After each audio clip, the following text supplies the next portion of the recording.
Long live Iraq, long live its noble people and glory and dignity. I hope that Mr. Prime Minister, His Excellency Mohammed Shia al-Sudani, will not favor the party at the expense of our cause. I also appeal to the religious authority to stand with us in this tragedy. A copy of the statement is to the wise religious authority in Najaf al-Ashraf, and a copy to the esteemed President of the Supreme Judicial Council, the President of the Republic, and the President of the Federal Court. This force was formed under the leadership of the Shingal Falcons, which split from the Shingal Brigade or the Duhok forces. We are 12 commanders for the battalion and commanders for the companies, with 1,200 fighters among them, who joined and left the region heading towards Iraq, including more than 530 fighters in the Tal Kif camp. Our objection to the oppressive policies against us, the confiscation of the will of our Yazidi people, and the exploitation of their suffering for political and partisan gains, forgetting the killings and violations we have endured, are among the many reasons that led us to make this decision. We can summarize it as the systematic exclusion of Yazidi officers and ranks. In 2014, after the terrorist ISIS gangs invaded our areas, a Yazidi force was formed from the people of Sinjar, consisting of 8,000 men, including more than 300 officers, with different ranks, for the purpose of our regions. Despite the formation of this force, none of these officers were given official administrative orders, which deprived them of their legal and military rights, and they were treated as fighters without official recognition, and tampering with military ranks and usurping rights. In 2016, a decision was issued by the Kurdistan Regional Council of Ministers, signed by the president of the region himself, which determined the military ranks and created official ranks for the Yazidi officers, including 14 regiment commanders with the rank of colonel, according to the aforementioned issued administrative order.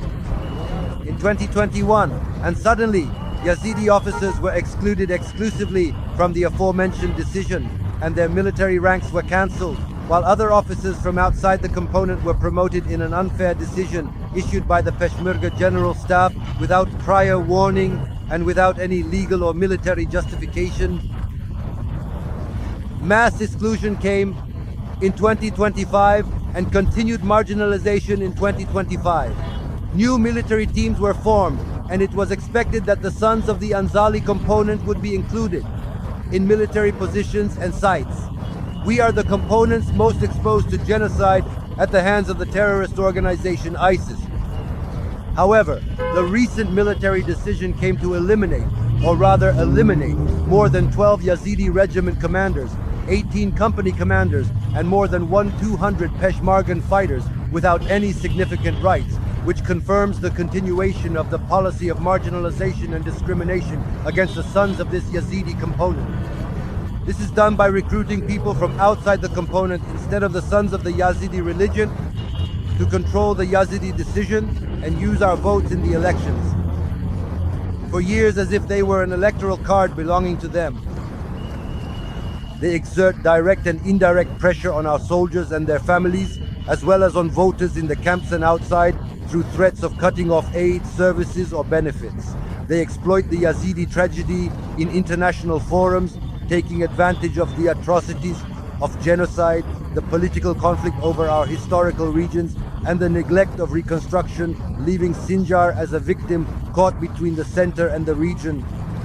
They imposed a political conflict on our historical areas in Sinjar, turning Sinjar and its surroundings into a disputed territory.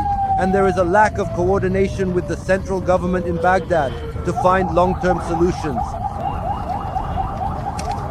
Our demands are to join the official Iraqi armed forces, especially the Iraqi Ministry of Defense.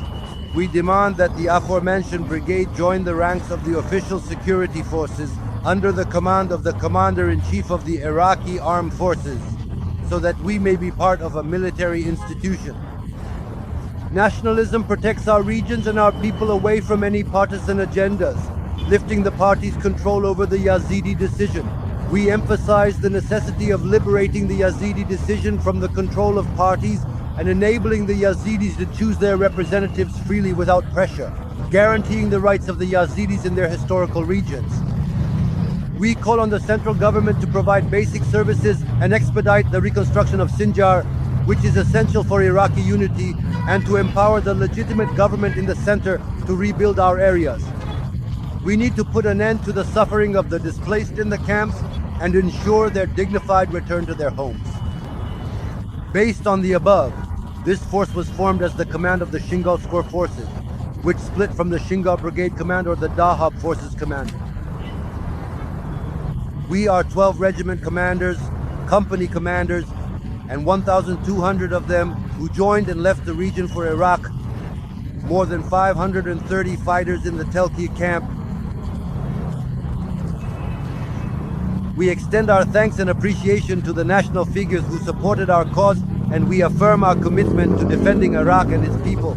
We will remain loyal to our country, and empowering the Yazidis to freely choose their representatives without pressure, ensuring their rights in their historical regions. We demand that the central government provide basic services and expedite reconstruction, bringing Sinjar and its surroundings back into the Iraqi fold, and delegating the legitimate government in the center to rebuild our areas. To facilitate the return of the displaced to their areas, we must put an end to the suffering of those in the camps and ensure their dignified return to their homes. In light of this force was formed under the leadership of the Shingal Falcons, which split from the Shingal Brigade or the Duhok forces.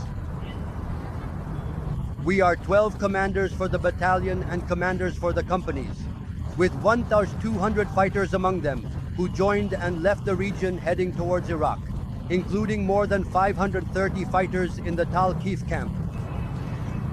We extend our thanks and appreciation to the national figures who supported our cause, and we affirm our commitment to defending Iraq and its people. We will remain loyal to our country, seeking to achieve justice for the Yazidi component within a strong Iraqi state that protects all components. We must not forget to warn anyone who dares to harm our families or affiliates as a result of this historic decision for us. Long live Iraq, long live its noble people, and glory and dignity to the free Yazidis. I hope that Mr. Prime Minister, His Excellency Mohammed Shia al-Sudani, will not favor the party at the expense of our cause. I also appeal to the religious authority to stand with us in this tragedy. A copy of the statement is to the wise religious authority in Najaf al-Ashraf, and a copy to the esteemed President of the Supreme Judicial Council, the President of the Republic, and the President of the Federal Court. Thank you all. باعتراضنا على سياساتهم الهمجية بحقنا إرادة شعب ومصادرة إرادة شعبنا الإيزيدي، واستغلال معاناته لتحقيق مكاسب سياسية وحزبية، ناسينا بما مر علينا من قتل وهتك للأعراض. بين الأسباب التي دفعنا إلى اتخاذ هذا القرار هي كثيرة، نختصرها: الإقصاء الممنهج للضباط والمراتب الإيزيديين في عام 2014، وبعد اجتياح عصابات داعش الإرهابية لمناطقنا تشكلت قوة إيزيدية من أبناء سنجار قوامهم 8,000 منتسب، بينهم أكثر من 300 ضابط برتب مختلفة، بهدف عن مناطقنا. رغم تشكيل هذه القوة لم يتم منح أي من هؤلاء الضباط أوامر إدارية رسمية، مما حرمهم من حقوقهم القانونية والعسكرية، وتم التعامل معهم كمقاتلين دون اعتراف رسمي، والتلاعب بالرتب العسكرية وسلب الحقوق.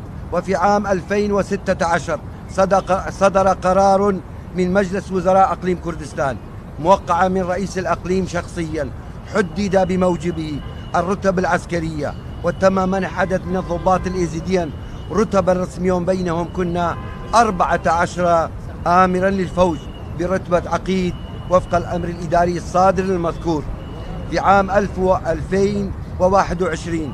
وبشكل مفاجئ تم إقصاء الضباط الإيزيديين حصرا من القرار المذكور وإلغاء رتبهم العسكرية، بينما تم ترقية ضباط آخرين من غير المكون في قرار مجحف صدر عن هيئة أركان البيشمركة دون سابق إنذار ودون أي مبرر قانوني أو عسكري.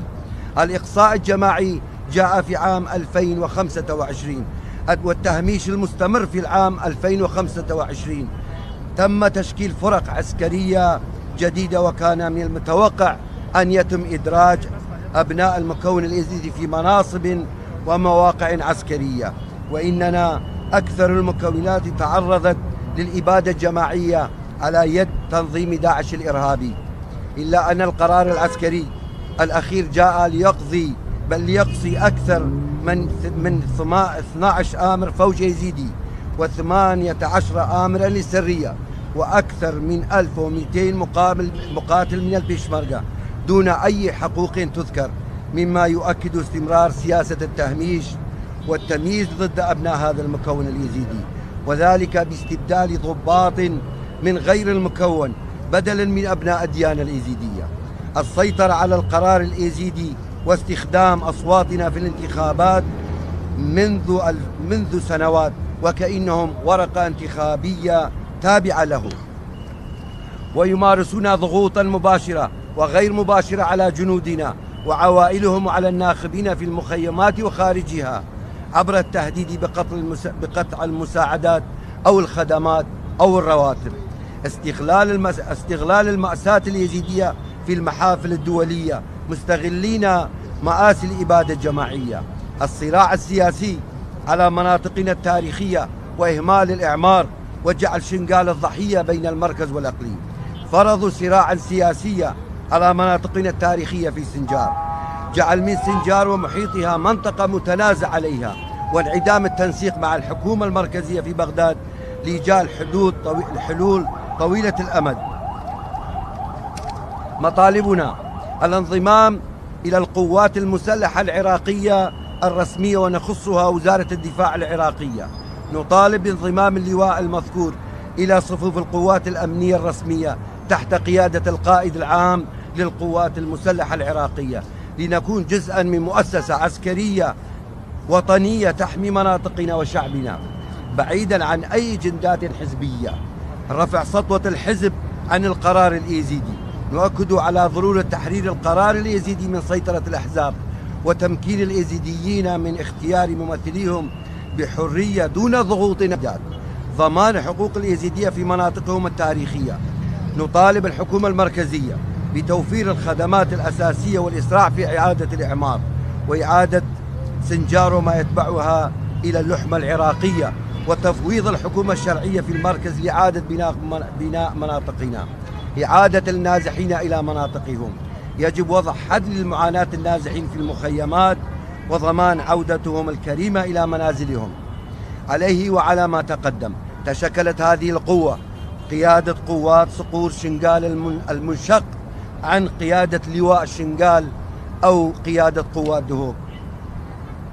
البالغ عددنا 12 آمر للفوج وأمراء آمري للسرايا و1200 منتسب منهم الذين التحقوا وغادروا الأقليم باتجاه العراق، أكثر من 530 مقاتل في معسكر الكيف. نتوجه بالشكر والتقدير إلى الشخصيات الوطنية التي دعمت قضيتنا، ونؤكد التزامنا بالدفاع عن العراق وشعبه، وسنظل أوفياء لوطننا ساعين إلى تحقيق العدالة لأبناء المكون الإيزيدي ضمن دولة عراقية قوية تحمي جميع المكونات. ولا ننسى أن أحذر كل من يسول نفسه المساس بعوائلنا أو منتسبين جراء هذا القرار التاريخي بالنسبة لنا. عاش العراق، عاش شعبه الأبي، والمجد والكرامة للإيزيديين الأحرار. أتمنى من السيد رئيس الوزراء دولة محمد شياع السوداني أن لا يجامل الحزب على حساب قضيتنا. كذلك أناشد المرجعية أن يقف معنا في هذه المأساة، ونسخة منها من البيان إلى المرجعية الرشيدة في نجف الأشرف، ونسخة إلى السيد رئيس مجلس القضاء الأعلى وفخامة رئيس الجمهورية والسيد رئيس المحكمة الاتحادية. شكرا لكم جميعا. سيادة العقيد، في حال ترك مناطق